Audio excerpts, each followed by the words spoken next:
frantic week that we've just experienced, but story cropped up today. 2012, the Republican Party lost the female vote by 12. In the aftermath of a chaotic week that felt like it stretched on forever, a fresh tale emerged today, echoing the political tremors of 2012 when the Republican Party suffered a significant setback, losing the female vote by a staggering 12 points.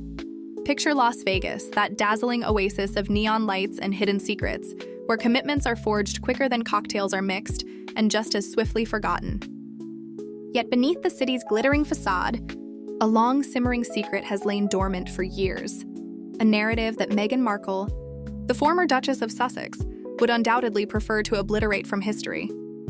Long before her ascent to royal status, her lucrative Netflix contracts, and her opulent Montecito residence, there was Joe Giuliano, a name that has circulated in hushed Hollywood whispers for decades, only now gaining concrete validation through fresh sources tied to his family.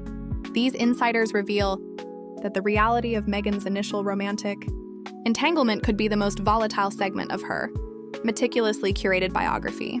Joe Giuliano wasn't merely a fleeting romance or an aspiring actor from Tinseltown. By all credible accounts, he was the individual who first exchanged vows with Meghan Markle. This wasn't a fairy tale affair adorned with jewels, crowns, flashing cameras, or designer attire. No, it unfolded in a modest chapel, marked by simple signatures and a pledge that barely endured a year. But the dissolution of this brief union wasn't attributed to mere geographical separation or diverging career ambitions. It stemmed from something profoundly more intricate, an insight that Joe's relatives perceived long before the public ever caught a glimpse. A confidant close to Joe's mother recounted how the family initially welcomed Meghan with open arms. She exuded charm, politeness, and eloquence, yet it always seemed performative, as though she were rehearsing for a grander production. Perhaps she was because even in those early days, Meghan wasn't satisfied with provincial affection or serene obscurity.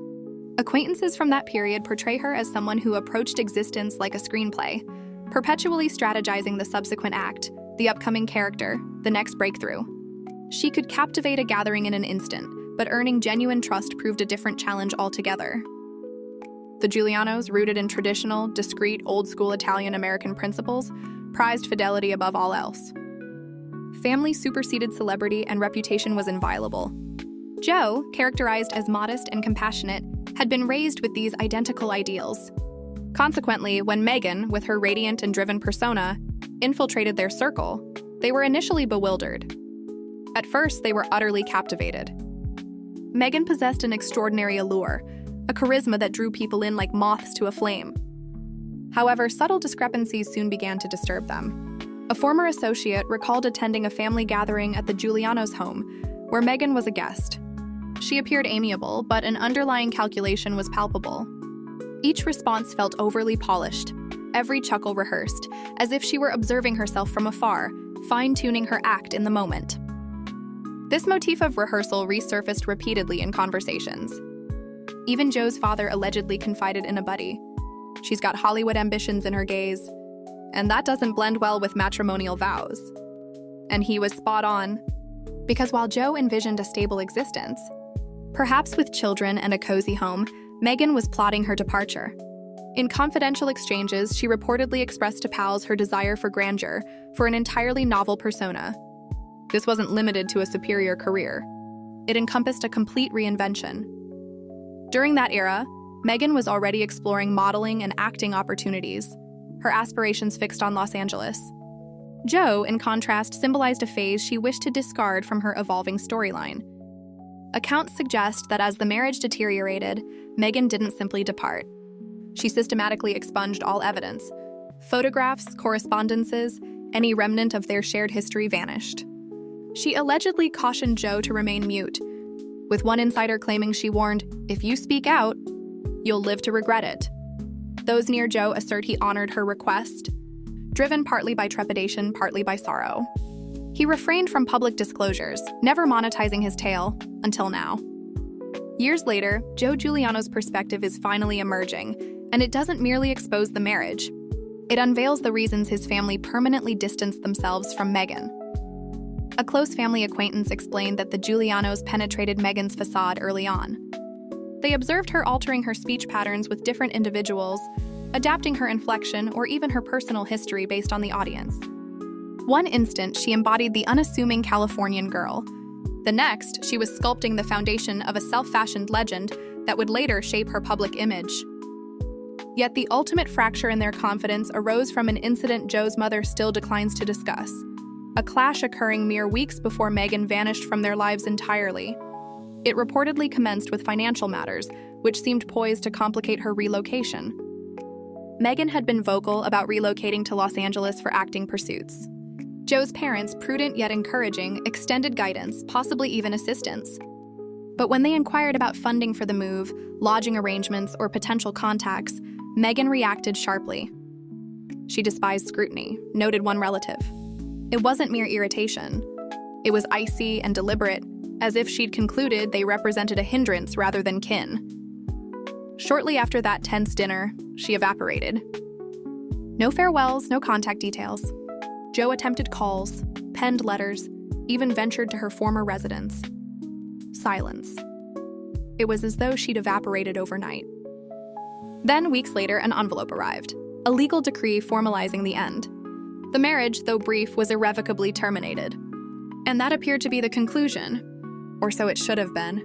But Meghan Markle's past has a habit of resurfacing. Decades onward, following her rise to international prominence as the Duchess of Sussex, former associates reappeared, posing inquiries about that enigmatic gap in her chronology. Journalists investigating ancient Las Vegas archives uncovered peculiar voids, sealed files, misplaced paperwork, and a matrimonial record that had been lost. Serendipity? Possibly, yet it aligned seamlessly with the Giuliano's long-standing assertions. Meghan had orchestrated a thorough obliteration of her inaugural union. Now, after prolonged muteness, Joe Giuliano's account is piercing the noise, not explosively or sensationally, but with quiet condemnation. In a surreptitious dialogue with a companion, Joe purportedly remarked, "She once told me that if I ever achieved fame, no one would ever learn of your existence." And she was sincere. The associate added that the Giulianos felt deceived not solely by the abrupt separation, but by Meghan's calculated erasure of their bond from the public sphere. They weren't enraged by her departure, the source clarified. They were infuriated by the deceit, by her pretense that this episode never transpired. Advancing is one matter. Erasing those who cherished you as family is quite another. This narrative gains momentum with the recent biography by Andrew Morton, the esteemed chronicler of Princess Diana's life, offering an unfiltered glimpse into Meghan Markle's world. Consequently, insiders reveal the Giulianos rebuffed all interaction with Meghan post her royal nuptials, not even a congratulatory note. They'd witnessed her rewriting her history once and recognized themselves as elements of the narrative she sought to suppress. As the royal publicity apparatus molded Meghan's self-made saga, the Giulianos' reticence only fortified the myth. But silence is ephemeral. Presently, sources indicate Joe Giuliano's forbearance has eroded. After safeguarding her reputation for years, observing from the periphery as Meghan narrated their tale, omitting him entirely, he's poised to unveil his veracity. And from the hints, that truth is unforgiving. In the disclosed conversation, Joe allegedly stated, "Her kin didn't spurn me. Mine spurned her." This declaration alone ignited social media fervor, inverting the prevailing storyline. The inquiry shifts from Meghan's abandonment of Joe to why his family severed ties with her. Per Joe's forthcoming disclosures, the explanation may be more ominous and intimate than anticipated. For the Giulianos, Meghan Markle transcended a transient error. She embodied a cautionary tale, a tempest perpetually in performance. As one familial ally phrased it, upon her exit, we didn't forfeit a daughter-in-law, we evaded a cyclone. As additional evidence and testimonies materialize, Meghan's vigilantly protected history begins to fray, page by concealed page. And this occasion, she might be powerless to stifle it. When Joe Giuliano's interview aired, Meghan Markle reportedly erupted in fury. Associates within the Sussex entourage claimed she shrieked upon hearing the excerpts, particularly the segment where Joe declared, "My progenitors adored Meghan initially, but once the spotlight shone, she transformed. She craved greater things." That statement lacerated Meghan's meticulously crafted persona like a blade through fragile glass. Her expansive PR framework, the gentle, empowering Duchess aesthetic, the wellness and sagacity aura, suddenly resembled a disintegrating theatrical backdrop. Joe hadn't divulged anything illicit, yet he'd inflicted something arguably graver in the arena of public sentiment. He'd rendered human the Meghan she'd strived to enter. Within Montecito's confines, the atmosphere grew tempestuous. Harry, accustomed to navigating royal controversies, allegedly implored Meghan to abstain from her device. But Meghan, the eternal tactician, pivoted to narrative dominion.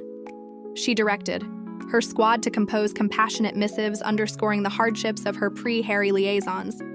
Yet, this tactic faltered, as Joe hadn't portrayed himself as a resentful ex. He appeared sorrowful, introspective, even deferential. He didn't assail, he lamented. Utterances like, "I genuinely wished to wed her, but I believe she aspired to wed the envisioned self she might evolve into," resonated with Shakespearean poignancy, heartfelt and crushing. Within 48 hours, the digital realm erupted with vintage imagery, blurry snapshots of Meghan and Joe from their collegiate days, strolling hand in hand at NYU gatherings, her clad in a secondhand jacket, him in a rented formal suit. The narrative composed itself, the individual acquainted with Meghan pre-crown. Then arrived the seismic headline propelling Meghan to the brink. Joe Giuliano's family discloses rejection of Meghan Markle. Per a familial informant purportedly conversing with the Daily Mail, Joe's guardians had become uneasy with Meghan's fixation on prestige. His mother allegedly confided to acquaintances that Meghan discoursed more on Hollywood than hearth, gauging triumph by recognition. Intriguingly, she harbored an early fascination with royalty. The odds of encountering the Queen were negligible. Yet there she was, a 15-year-old Meghan on a London bus excursion. For Meghan, this wasn't mere tittle-tattle, it was mortifying, affirming the critique she'd perpetually combated. Her drive wasn't altruistic, it was voracious. Inside her Montecito estate, this exposure triggered a breakdown. Meghan was reportedly pacing furiously, decrying media manipulation of Joe's account, and accusing palace operatives of orchestrating the disclosure. "They're endeavoring to depict me as perpetually thus," she supposedly retorted to an insider. But the juncture was disastrous. Meghan had recently been promoting her lifestyle venture, American Riviera Orchard. Now, every outlet slated to spotlight her preserves and herbal infusions instead published analyses titled, "Who Was Meghan Before Harry?" The rebranding perished before inception. Harry, conversely, was conflicted. Publicly, he supported her, but privately, sources allege he was depleted. "He presumed they'd escaped the tabloids," murmured a prior palace aide. Yet her history now resurfaces with every advancement, compounding matters. Meghan attempted to reframe Joe's remarks, contacting sympathetic reporters to imply contextual distortion, but Joe declined participation. He retreated into silence, permitting his declarations to endure. That muteness merely intensified the harm. Subsequently, Meghan committed another blunder, a televised PR session intended to reclaim her saga. It aimed for emotive authenticity and absolution, but emerged defensive. When queried about Joe, Meghan flashed a strained grin and uttered, "Individuals evolve. Certain ones struggle with that." Observers detected the glint in her gaze, reminiscent of her Oprah exchange, the friction between fragility and ire. It conveyed not empowerment, but manipulation. Abruptly, Meghan ceased being the protagonist. She became the antagonist in her drama. Online, her responses trended alongside Joe's serene, nostalgic demeanor.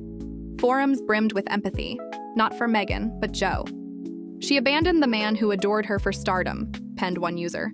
A quintessential Hollywood chronicle. Even industry veterans murmured. A producer told Variety, "This Joe affair struck harder than any regal imbroglio. It humanized her, unfavorably." By the third week, her team activated emergency protocols. Archwell's social feeds deactivated. Scheduled media appearances were covertly annulled. Even her dwindling celebrity allies, once effusive in praise, cited scheduling clashes. Isolation loomed, unforeseen. Desperately, she attempted private outreach to Joe, seeking reconciliation, but reports indicate no reply. That silence reverberated profoundly, pushing her to the precipice. A mutual acquaintance possessed a video of them, akin to a Snapchat relic. Insiders allege Meghan began apportioning blame, to her PR advisors, Harry, even intimates, for permitting this. Beneath the wrath lurked dread, for Joe's narrative wasn't a scorned lover's rant, it was a reflection. It unveiled the pre-royal Meghan, eternally pursuing the succeeding platform. As a GB News pundit articulated, Joe Giuliano didn't dismantle Meghan Markle, he unveiled her prototype. The quip proliferated. Meghan, once the narrative virtuoso, now found herself ensnared. Harry beseeched her to retreat, to cease fueling the blaze. But Meghan's ego forbade withdrawal. She instructed her team, "They desire my erasure. I'll compel them to suffocate on my quietude."